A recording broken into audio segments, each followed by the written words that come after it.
Welcome to another video. I am the Starman, and this is a very special video. I'm going to be taking you on a Milky Way journey today, a proper Milky Way journey. Yes, I'm going to be taking you down to North Wales where we can see a really dark sky and a brilliant Milky Way. Now the reason I'm doing this is because we're now into September. In fact, I'm filming this on Saturday the 19th of September, so we're past the halfway point of September. And September is the last month of the year where we can get a view of the inner part of our galaxy, the Milky Way. It's the last time of the year when we can get a view of the Sagittarius region of the sky, which kind of points the way towards the core of our galaxy, where the most structured part of the Milky Way is, the brightest part of the Milky Way. I'm talking about the Sagittarius region, the teapot. I've mentioned it before, the Sagittarius teapot. I got this off Pete Lawrence, who's on the Sky at Night. He was the first one to mention it, and it did my head in for years because it took me a long time to even see this teapot asterism in the sky. 2014 was when I first saw it, back down in Cornwall. So anyway, the teapot group of stars, asterism, point towards the galactic core of the Milky Way. And just above what you would call the spout of the teapot is what Pete Lawrence again calls the steam from the teapot, which is the Sagittarius star cloud, and it's the brightest part of the Milky Way. Now at this time of the year it's very, very low down. In fact, it's almost touching the horizon. The teapot is actually tipping over, and by next month it will have gone until next year, until it rises again next year. Now for us in the UK, it's always low down. We never see it very high. If you're at a lower latitude, you have a bit longer, you can see it for a bit longer. But it's that time of the year when we're starting to lose that part of the galaxy. But it's not too late to be able to shoot the Milky Way. We can do that all year round. It's just that particular part of the Milky Way that we're struggling with. Now anyway, I'm going to take you down to a very special place on North Wales. Now it's actually on the Isle of Anglesey, and it's a place called the Church in the Sea. Now I have been there before, and it was this time 2 years ago since I last went with my good friend Mark to shoot the Milky Way down there. Now you can follow his channel by clicking on the link above. He's a brilliant photographer, landscape, very dedicated, gets out, does vlogs, all that sort of thing. So get following his channel. He wants to get to 1,000 subscribers. So get following Mark's channel. Yes, I'm going to be taking you to the Church in the Sea, the Cwyfan Church. I'm not quite sure if that's how you pronounce it, but what an amazing place. A church that's situated, built on like a rock, out in the sea, just away from the beach. Amazing place. I don't know why it was built out there, but absolutely amazing place, amazing history. So that's where we're going. It's an epic dark sky. I'm just going to show you the map now, the light pollution map, and as you can see, this is the area now, and you can see that we're going to be pointing roughly sort of south-southwest, and you can see there that we're shooting right into the blue. So the sky is going to be absolutely dark as can be, so it's going to look really, really good. I hope it stays clear. So I've been down there before, and that's quite important because by the time I set off there tonight, which is going to be fairly late, it's going to be quite dark by the time I get there. So it's a good thing that I've been there already because I have an idea of what the beach is like. It's a little bit rocky, a bit pebbly. I know where I need to park and I know where I need to walk. So because I've been there before, I do know that. Now I do say if you're ever going out somewhere dark to photograph the Milky Way and you're going somewhere kind of wild, kind of rural, it's a good idea to know where you're going and be there early. Get there early so you know what you're up against, you know where you're walking, you know where you need to go, because you don't want to be arriving somewhere in the dark, in the middle of nowhere, particularly if you're on your own and you're tripping over rocks and falling off mountains and all that sort of thing. That's not very good. We don't want that. Yes, and we've had such brilliant weather lately. In fact, the next few days are really clear, and what I need to do is I need to make the most of it and get down there and try and see if we can capture the Milky Way down in Wales at a really, really dark sky site for the last time to capture the core region. And another thing as well, in a couple of days we've also got the waxing moon, which is going to be coming back into our sky. So this is the last time that I will have a chance to do it. So there you go. So now it's time to pack up the Starbus and head down to Wales and chase that magical Milky Way.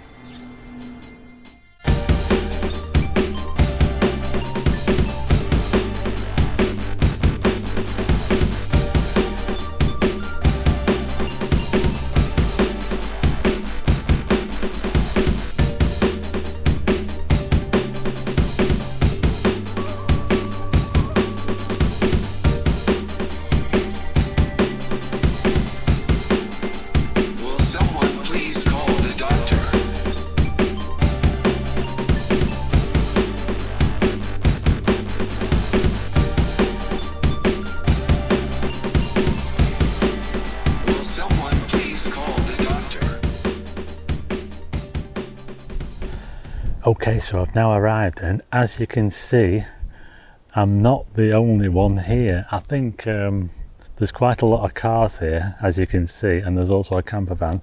Now I think most of the people here are after the same thing as me. Anyway, that's good, because it means I'm not going to be on my own, because I didn't really fancy being on my own all the way down here. But I can't say I'm really surprised that there's that many people here, because this is a really great location, and it's looking really good tonight.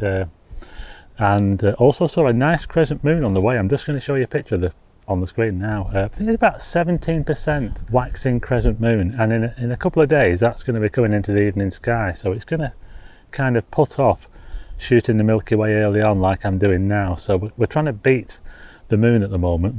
I've probably got till tomorrow to capture the Milky Way early on, to try and capture the core region before the moon starts to get in the way. Anyway, I hope you like the picture of the moon. Thought it was quite nice. I stopped in a parking space to grab that, because I saw it on the way. And now, well, I think I'm just going to have a cup of tea, and then I'm going to head out onto the beach towards the church, where all the others are heading, and I'll probably meet up with them later, and I'll set up over there. Okay, I hope you can see me. I'm currently just sat in the Starbucks. I've just had a cup of tea, and I'm going to head out to the church now, and it doesn't take long to get there from where I am. Only about 10 minutes, 15 minutes at the most walk. It's a very easy walk along the beach. That's why I like this location. It's so easy to get to. I just want to get to the front of the church, because that's the angle where I want to photograph the Milky Way from. And I've just had a look out, and it's looking really, really good. Jupiter and Saturn are up, and I can already see the Milky Way, so it's looking really good. It's not even dark yet, but anyway, I'm going to head out now.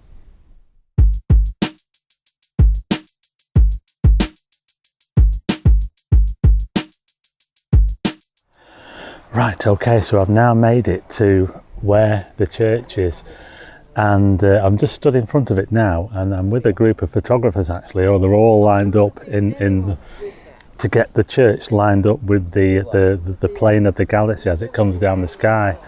And I have to say, the sky looks absolutely amazing.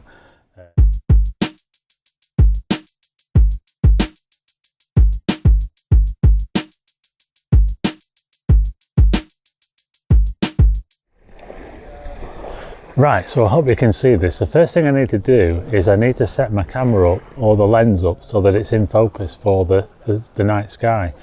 So I'm pointing the camera towards Jupiter, because Jupiter is very bright, and if I point the camera towards that and then zoom in on the LCD, I can then manually focus the lens so that Jupiter then becomes like a bright point, and then I know it's in focus. So I'm doing that now. Can you see how the dot is getting smaller? Smaller, smaller. I hope you can see this. Smaller, smaller, smaller. I would say about there.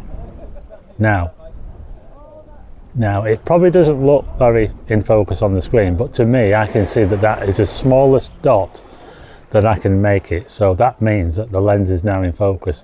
So now it's time to compose the shot of the church and the Milky Way. I want to try and get my shot lined up now, and I'm in a good position. You know, I've got the church pretty much underneath the plane of the galaxy. I've lined it up. I managed to line the shot up. I'll see if I can show you now what I'm doing and the settings that I'm using. Right, okay, so it's very difficult to see the church with my own eyes, and you certainly can't see it when you're composing a shot. So what I've done is I've put this red box here, and that's where Jupiter is. Now I know that Jupiter is to the left of the church at the moment, so if I can get Jupiter roughly in this part of the frame here, then I know that if I take a picture, it won't be too far off. You know, I should have the church to the right hand side in the middle where I want it, and hopefully I'll have a bit of foreground as well. So what I'll do is I'll take a shot now, and we'll see how that comes out. What I need to do now, see, now I've got this looking at Clara, and I need to line it up exactly with Celestial North, so when Right, okay, I wonder if you can see this. I hope you can see this, but I've just taken a picture now and this looks absolutely amazing. So we've got the church here, and it probably looks a bit blown out on your screen, but I think to me that looks absolutely epic, and I've literally just got here, you know, I've just plonked the camera down and I've set the camera up into portrait mode because portrait mode allows me to get more of the sky in. So what I'll do is I'll put that picture on the screen now for you to have a look. It looks absolutely amazing. So what do you think to this? So as you can see, I've got the camera in portrait mode and I've basically just plonked it down and turn it into portrait mode. I've got the church in the middle of the frame and I've lined it up. I've got the level on it as well to make sure it's level, and I've got this shot, as you can see, and there's some really nice reflections as well on the water from Jupiter there on the left hand side. You can see Jupiter there on the left hand side, and you can see the reflection on the water as well.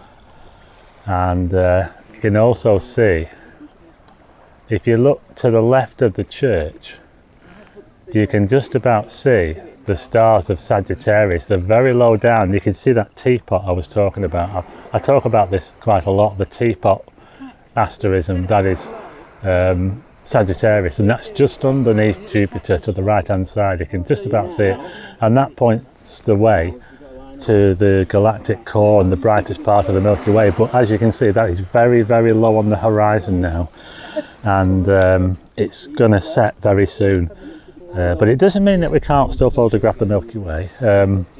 What's going to happen is it's going to drift further down and we won't be able to see it soon, but we will get the Cygnus region and the Summer Triangle, because that's still overhead. If you look overhead, you'll be able to see the Summer Triangle, and that's an amazing part of the Milky Way. So we're going to get that coming down next. It should already be in focus. Yeah, so isn't that a really good picture? Didn't I do really well to say that I've only just got here and I've hardly done, you know, it took about 15 minutes maybe tops to walk. It was a little bit difficult in the dark to walk across the beach. It was a little bit, I'm glad I put my Wellingtons on and I put my camera down, and that's the shot I got. And as you can see, the settings were 15 seconds. I'm using a lens at f2.8 and the ISO was 6400. And what I've done is I've now taken a series of frames of the same scene. I've taken about probably 15 or so pictures, and what I'll do is I'll stack those together in the software later on, and that will reduce some of the noise in that photograph, because if you look closely, there is quite a bit of noise in it. But anyway, I'm going to carry on shooting now and see what else I can get. Right, so as you can see, I've got the camera on my tracker here, and all of the pictures I showed you before were all taken static shots. So what I'm going to do now is I'm going to take some more pictures with the camera on the tracker, and I'm going to expose for longer, and we'll see how those come out. Now obviously the foreground is going to be blurred, but what I can do is I can blend the foreground in, and then we can make a good shot out of the two. So I need to take a picture with the tracker turned off, and then I'll take another one with the tracker turned on, and let's see how we do. Okay, so I've just been taking a series of exposures, and I'm just going to put one of them on the screen now, and can you see how it looks really good, but when you zoom in to the picture you can see that some of the stars are moving. Now I've actually done this using the tracker, and for some reason the stars are all and it's nothing to do with the tracker not being polar aligned. What's happened is the tripod has actually started to sink into the sand because the tide is coming in, and I'm just going to put the static shot on the screen now, the one that I took with the tracker turned off, and you can see that even that one's showing movement. So obviously it's the tripod that's sinking into the sand. So I'm going to have to move back because the tide is coming in almost under our feet right here now. There's quite a few people here. So I'm going to have to move back and try the shot again. Right, okay, so now I'm putting on the pictures. I've just moved the camera back and I've polar aligned the mount again, and I've recomposed the shot in portrait mode with the church in the middle and the galactic plane coming right down. And I think I've cracked it this time. And what I've done is I've chosen 1 minute exposure because I can do longer with the tracker, and then I need to merge the shots in Photoshop so that the static shot that I took of the church, the foreground, I can merge that with the tracked shots of the stars. And so 1 minute exposure, ISO 3200, and the aperture is f2.8 24mm, and I think that's my shot of the church. I think I've cracked it. It wasn't really difficult, wasn't really that hard to do, I don't think, really. I managed to get some decent shots without the tracker, as you can see, and I think I've done pretty well actually. And what I'm going to do is I'm going to leave you with that now. I'm going to show the full picture on the screen now, the one that's been merged, that I've merged in the post, and I hope you like the video. So if you like what I do, hit the like button and also hit subscribe, and also tick the bell for notifications of new videos, and I will see you again on the next video.